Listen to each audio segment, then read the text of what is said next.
Before starting the video, for those who haven't subscribed, it would be nice to subscribe first so this channel can grow.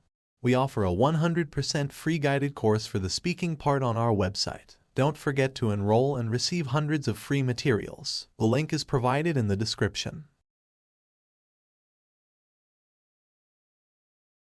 Receiving a gift is always a special moment in one's life, and I remember the time when my best friend Ammon gave me a brand new laptop. It was an unexpected surprise that left me feeling overwhelmed with gratitude. It was a few months ago when Ammon gave me the laptop. I was sitting in my room, struggling to get my work done on my old, outdated laptop that kept freezing every now and then.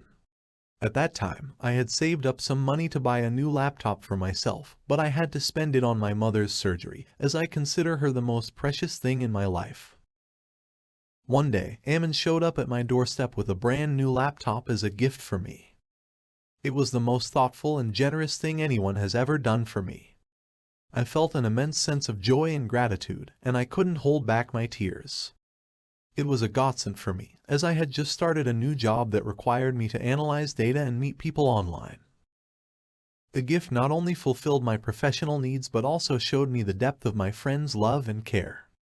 I was deeply moved and felt blessed to have someone like Ammon in my life. I will always cherish this gift and the memories associated with it.